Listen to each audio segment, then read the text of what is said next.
Bonsoir à toutes, bonsoir à tous. J'espère que vous allez bien. J'espère que vous avez passé une bonne semaine, un bon week-end. Ma foi, on va continuer cette formation sur l'UX Design. Nous allons aborder la troisième partie et la dernière partie ce soir. Ceci viendra un peu clore tout ce qu'on a vu avant. Donc, on va faire un rapide résumé en fait de tout ce qu'on a vu parce que pas mal de personnes me l'ont demandé. Apparemment, il y a des gens qui n'ont pas tout suivi. Donc, on va faire un rapide rappel plutôt. Et on va continuer en fait sur quelques cas pratiques, quelques quick wins à avoir quand on fait du design. Quand on fait du design de parcours client et qu'on veut adopter une approche centrée sur l'expérience client. Donc l'UX design, c'est une conception centrée sur l'utilisateur. Il y a pas mal d'acronymes qui veulent dire à peu près la même chose. En gros, l'UX design nous permet d'aborder une expérience sur le plan émotionnel. C'est quel est le ressenti d'un client après utilisation d'un produit. Voilà. Donc l'UX s'évalue sur deux aspects principalement: la capacité d'usage, est-ce que c'est simple à utiliser ou pas, et aussi sur l'aspect émotionnel, est-ce que la simplicité, la complexité d'utilisation de votre produit m'amène dans quel état émotionnel? Est-ce que je suis satisfait ou pas, content ou pas, énervé ou pas? Donc, comme je le disais, user interface, donc c'est tout ce qui est relatif à l'interface de votre service produit. Donc, c'est ce que va utiliser le client, donc c'est votre produit. Et l'UX, c'est l'expérience, c'est le statut émotionnel final que va avoir l'utilisateur une fois qu'il va interagir avec votre produit. Donc, c'est ce qu'on appelle la conception centrée sur l'utilisateur. L'un des challenges auxquels vous ferez face, vous qui voulez adopter une approche UX design, c'est que vous avez une position plutôt d'expert. Vous allez apporter des solutions à des problématiques existantes sur votre marché, chez votre audience. Le problème de cette audience-là, c'est qu'elle ne pourra pas retranscrire de manière technique, en fait, ce dont elle a besoin. Donc, cela va passer par une étape d'analyse et de récolte de données, et une analyse de ces données récoltées-là. Donc, votre rôle en tant qu'expert, c'est de ne pas forcément mettre cette casquette-là de bout en bout, mais essayer de voir comment retranscrire le meilleur service, le meilleur produit pour faire face aux difficultés que vivent votre audience et votre marché. Vous devez trouver les désirs et les besoins des utilisateurs afin d'avoir une approche UX design efficiente, et tout cela passe par la donnée. Donc voilà quelques étapes auxquelles vous allez faire face et par lesquelles vous allez passer en fait si vous voulez adopter réellement une approche centrée sur le client. Il y a une étape de récolte de données et pour arriver à ce que vivent comme douleur en fait votre audience et votre marché. Donc à la suite de cela, vous allez un peu classer en fait, hiérarchiser ces besoins-là, ces problématiques-là de votre marché dans des segments, et les segments, comme je le disais, sont représentés par des personas. Et il y aura toute une phase d'idéation pour produire des sketching, des scénarios, et une fois qu'on a fait ce travail-là de prototypage, on va venir choisir le scénario idéal en fait. Donc on va venir le prototyper, soit sur une interface graphique, soit sur une feuille et un stylo. C'est assez simple.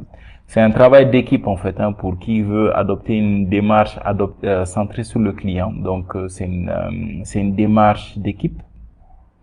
Donc il faut inclure le maximum de personnes. Si vous êtes dans des entreprises, le maximum de directions possible. Et si vous êtes seul, le maximum si vous êtes seul, si vous avez une petite entreprise, le maximum de personnes qui interagissent en fait avec les clients, parce qu'in fine beaucoup de personnes interagissent avec ces clients-là.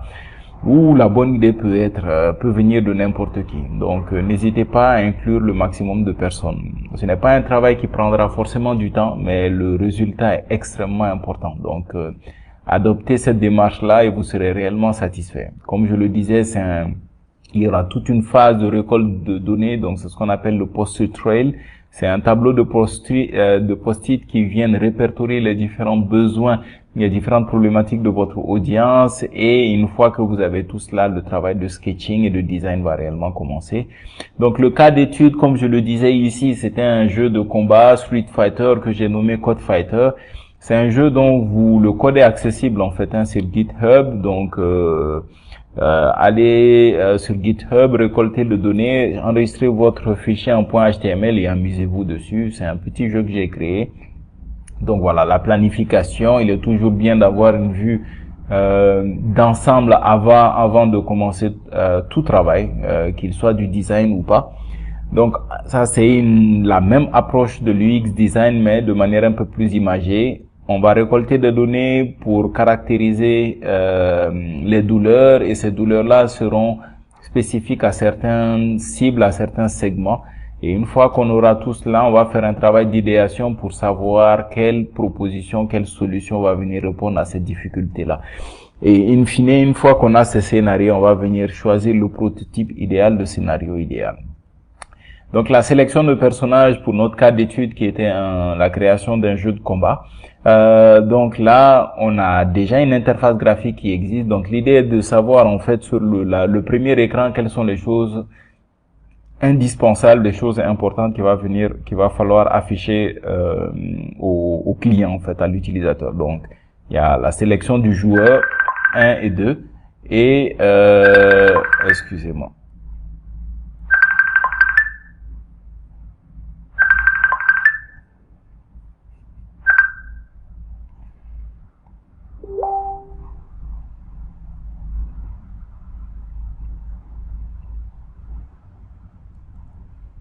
Alors, on va reprendre. Je recevais un appel. Donc, il est important de sélectionner. Donc, ça, c'est la grille de sélection de l'utilisateur. Donc, c'est le premier écran.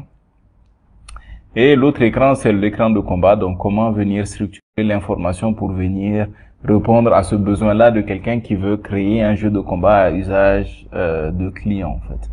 Donc, les choses importantes, c'est la barre d'HP Health Point, donc la barre de points de vie, les super pouvoirs et la barre d'énergie. Donc, une fois qu'on a tout cela, on vient créer, en fait, ce qu'on appelle des scénarios, des prototypes et, in fine, on va venir choisir le scénario idéal, le scénario final. Donc, c'est ce scénario-là qui est là. Et voilà. Donc, voilà les différentes interfaces qu'on a sketchées. Donc, les applications gratuites que vous pouvez utiliser, il y en a deux que je vous ai proposées la dernière fois, Balsamiq et Adobe XD, les deux sont gratuits, donc n'hésitez pas. Et quelques références intéressantes, c'est les deux livres-là que je vous ai partagés, Don't Make Me Think et The Design of Everyday Things. Ok. Donc maintenant, on va passer à ce qu'on appelle l'UX design. Une fois que vous avez sketché et que vous voulez programmer ou que vous avez déjà programmé une interface ou un service ou un site web en fait, quelles sont les choses importantes auxquelles il faut prêter attention parce que ces choses-là que vous avez développées, vous avez plutôt votre casquette d'expert et vous avez souvent du mal à vous mettre dans les chaussures en fait de vos clients. Donc là, je vais vous partager quelques quick wins importants à avoir en fait pour ne pas tomber dans une approche où le client va commencer à ne pas savoir où se mouvoir en fait dans votre interface, où aller. Donc l'expérience que va vivre ce dernier ne sera pas la plus performante et la plus optimisée. Donc voilà les choses qu'on va voir aujourd'hui. Un bon titre doit être contrasté. Donc contrasté par la grosseur, l'épaisseur en haut à gauche, par la couleur, par la taille en bas à gauche et ou par un fond en bas à droite. Donc il est très important de contraster ces titres. Les titres ne doivent pas avoir la même taille de texte que le contenu. L'un des maîtres mots généralement en matière de design n'est pas forcément le contenu, mais c'est le contraste. Le contraste est extrêmement important en matière de design. Donc, essayez d'avoir un contraste qui permet à l'utilisateur de distinguer très simplement le titre du contenu. Ceci est très important. Pareil aussi en matière de typographie, il y a un support de cours qui est disponible gratuitement. Visitez juste mes pages sociales pour cela. On peut faire un choix aussi. Généralement, l'approche conventionnelle choisie, c'est généralement pour les titres, on va venir choisir une famille de polices avec sérif pour les titres et une famille de polices sans sérif pour le contenu. Donc, essayez de voir qu'est-ce qui peut se traduire, se translater facilement en fait sur votre périmètre. Grouper les menus. Il est important de grouper les menus. À gauche, c'est l'approche à ne pas faire et à droite, c'est l'approche qui est plutôt, voilà, qui est plutôt idéale en matière d'expérience client. Ne mettez pas en fait les liens d'accès de votre site internet les uns à la suite des autres. Essayez de les catégoriser, de les regrouper par famille de produits. Donc ceci est très important. Et ceci est tellement important que bon là je vais vous donner un exemple de Mac sur l'OS sur le système d'exploitation OS X de Mac d'Apple. Vous voyez que ici, il y a une famille d'icônes qui se retrouvent avec le même fond et ainsi de suite. Ici, donc en haut, on a une partie, en bas, au milieu, on a une partie, ici, on a une partie et in fine, à la fin, on a une autre partie. Si je choisis par exemple ce truc-là, vous voyez que il y a un séparateur qui vient catégoriser les différents éléments qu'on doit regrouper ensemble. Et bien, c'est cette même approche-là que je vous propose d'adopter ici. Si les plus grandes marques adoptent cette démarche, je ne vois pas qu'est-ce que vous allez perdre en essayant de faire pareil dans vos développements web. Les titres au bon endroit. En fait, à gauche ici, vous voyez que le sous-titre est centré entre deux paragraphes, alors que le sous-titre généralement concerne le paragraphe le plus bas, donc le paragraphe, le contenu qui suit. Donc, il est très important de juxtaposer, de faire suivre ce sous-titre-là le paragraphe immédiatement au lieu de le centrer, parce que généralement, quand on centre un texte entre deux paragraphes, cela peut sembler dire que c'est peut-être une citation ou un texte qui concerne les deux paragraphes ou une liaison, alors que cela n'est pas forcément le cas pour les sous-titres ou pas du tout le cas. Donc à ce moment-là, rapprochez plutôt le sous-titre de son contenu et ne pas le centrer avec le paragraphe précédent. Pareil pour les titres, quand vous avez en fait une interface où vous avez une barre de navigation latérale, c'est ce qu'on appelle un aside. Essayez de mettre le titre en face du contenu et pas un titre qui se superpose sur toute l'étendue de la page. Ceci n'est pas réellement très efficient en matière d'utilisation. On peut penser que ce titre-là concerne non seulement la barre de navigation latérale à gauche et aussi le contenu, ce qui n'est pas le cas. Donc, essayez de mettre le titre comme le sous-titre en fait, adossé au contenu. L'élément qui pose problème doit ressortir et doit être prédominant. Donc, l'utilisateur ne doit pas chercher en fait qu'est-ce qui pose problème. Si par exemple vous créez un formulaire où vous demandez le nom, le prénom et l'âge de vos clients ou de vos prospects et que quelqu'un ne saisit pas le nom par exemple et qu'il faut obligatoirement saisir le nom, à ce moment-là, essayez de dire exactement ce qui pose problème en fait dans cela. Alors,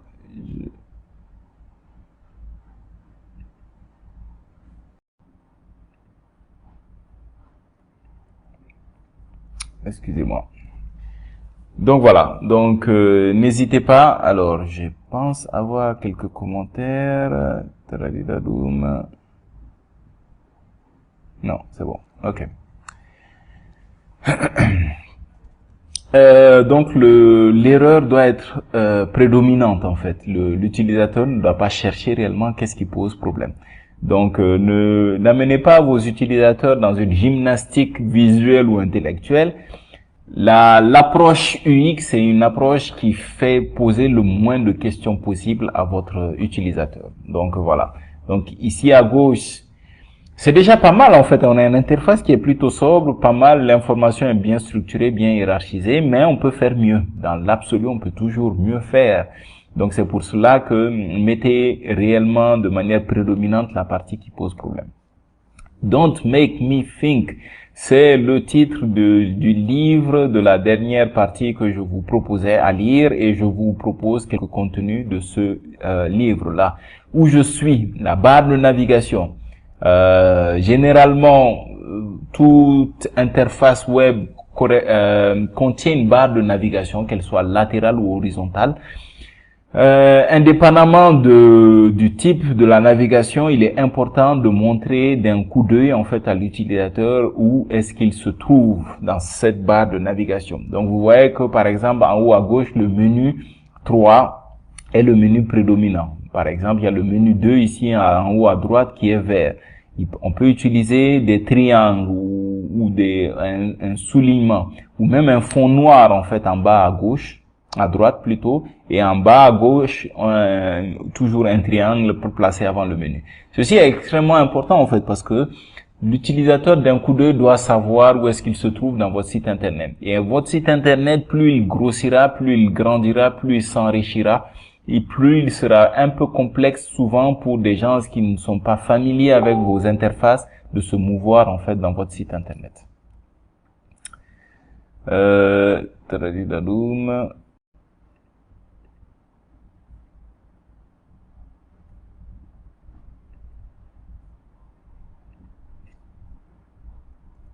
Alors, on va continuer. Donc, les séquences. Pareil pour les séquences, en fait. Il y a ce qu'on appelle des breadcrumbs. Les breadcrumbs, c'est des morceaux de pain, je crois.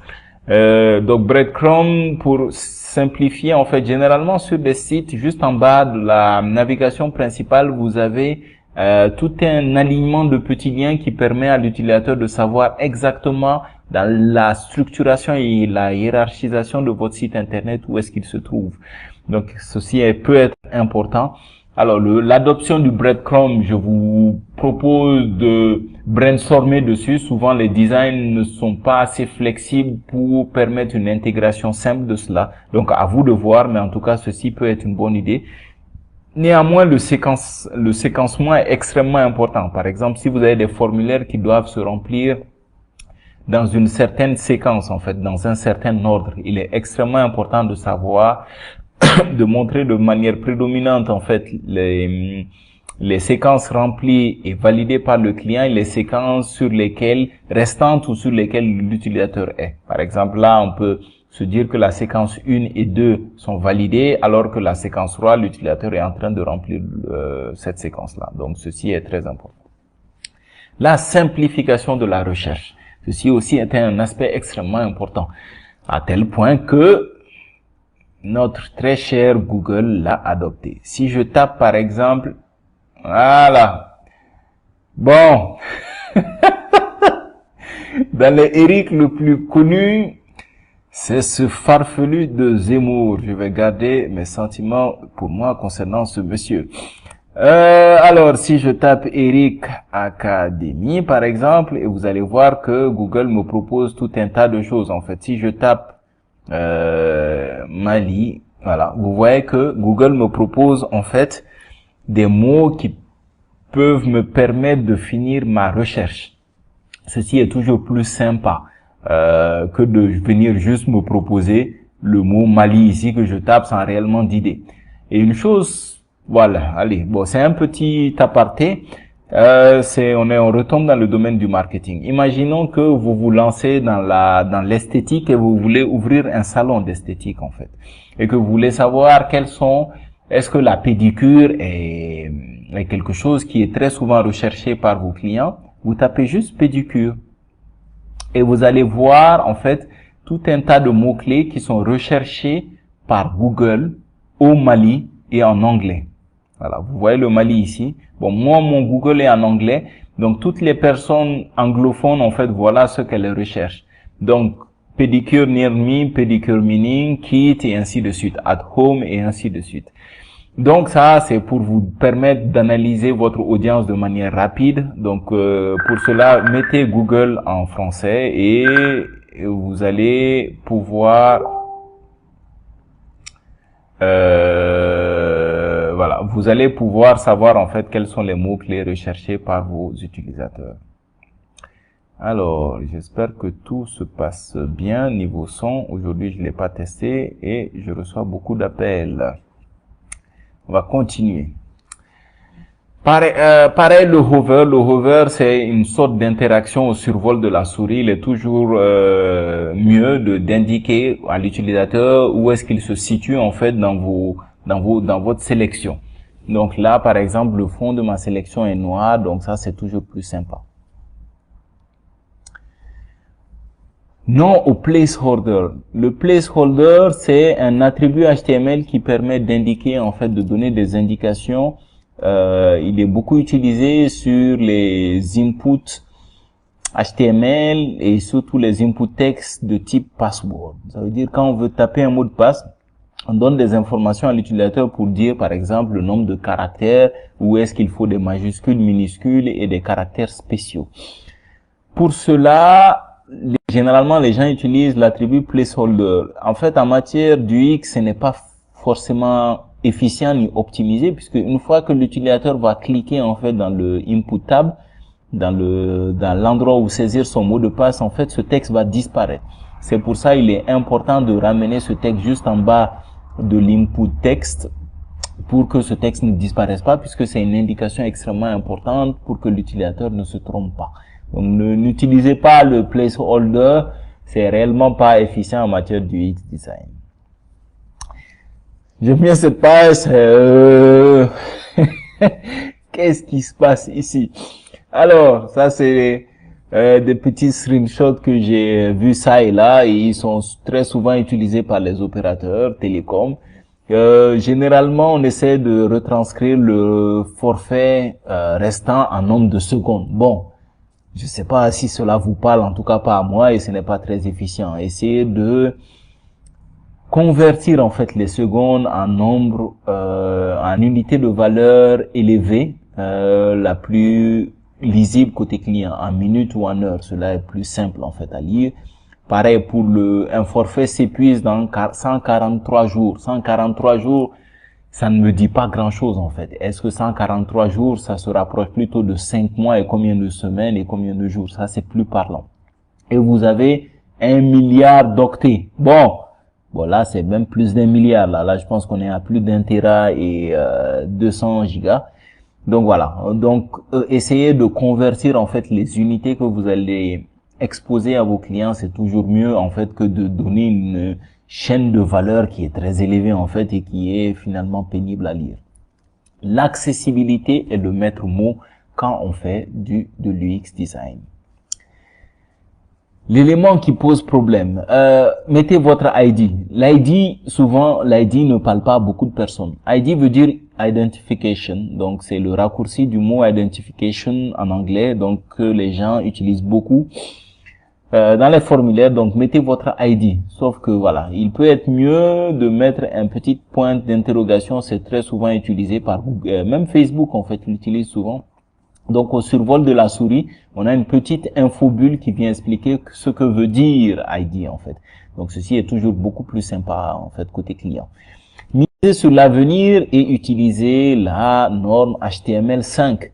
L'HTML a évolué depuis très longtemps. Arrêtez d'utiliser des divs en mettant des classes ou des ID pour structurer votre contenu.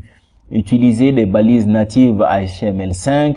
Au lieu d'utiliser les divs, là on a du header pour tout ce qui est tête de page, le nav pour la navigation, les asides pour les navigations latérales, la section et les articles pour tout ce qui est contenu et le footer pour le pied de page. Donc utilisez plutôt ces balises-là qui viennent structurer de manière conventionnelle à jour, c'est la convention à jour en fait l'HTML5, votre contenu. Donc misez sur l'avenir et structurez ainsi vos données.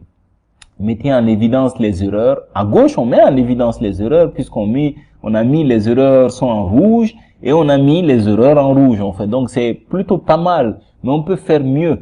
On peut dire combien d'erreurs il y a et surtout on peut essayer de donner un indicateur visuel à ces différentes erreurs-là. Donc là, avec un petit X à côté, donc là on retrouve de manière plus simple en fait dans un listing les choses qui posent problème. Le contraste, mon cher Watson. Comme je le dis, le contraste est le maître mot dans tout ce que vous ferez sur le web, sur le design, sur le copywriting, le contenu. Le contraste est le maître mot. Généralement, en matière de présentation d'une page, on dit que le contenu est roi. Et ben non, le contraste est roi. Parce que qu'est-ce qui va pousser un utilisateur à vouloir lire ce contenu-là? C'est ce qu'on appelle le contraste. Et le contraste se juge sur le plan émotionnel. Donnez envie aux clients, à votre audience de lire votre contenu de manière logique. Le contenu à gauche, c'est le même contenu qu'à droite, sauf qu'à droite, il est beaucoup plus structuré. Le titre est beaucoup plus mis en évidence, les sous-titres et les différentes définitions de paragraphes sont un peu mises en évidence aussi, on a le contenu après. Donc cela vient donner une structure naturelle à mon contenu qui me donnera plus envie de lire en fait in fine ce contenu. Voilà, donc ceci viendra mettre fin à la formation d'aujourd'hui. Ce support de cours mis à jour, la dernière version sera disponible dès demain sur mes pages sociales sur Eric Academy, sur Twitter, LinkedIn et Facebook. Donc n'hésitez pas à y aller dessus pour télécharger cette dernière version. Moi c'est Eric Keita. Pour ceux qui me connaissent pas, je travaille depuis 14 ans à Orange Mali. Et j'ai une expérience de plus de 15 ans dans le marketing, 20 ans dans le digital. Donc j'espère que vous avez aimé cette formation sur l'approche UX design. Ce n'est pas une approche structurante en fait, hein. Je ne vous ai pas tout expliqué. C'était plutôt une initiation pour vous montrer la voie. Donc à vous de l'explorer et à vous de chercher davantage si cela vous a plu. Donc, si vous avez des questions ou si vous avez besoin d'aide, n'hésitez pas à me contacter sur ericacademy@protonmail.com. Ce lien sera disponible aussi sur cette page Facebook. Donc voilà, tout ce que je fais généralement en matière de formation est fait par amour et par passion. J'espère que vous avez aimé. À très bientôt pour de nouvelles formations gratuites. Donc, si vous avez des questions, n'hésitez pas à me les poser. Portez-vous bien. Je vous souhaite une bonne semaine et à très bientôt.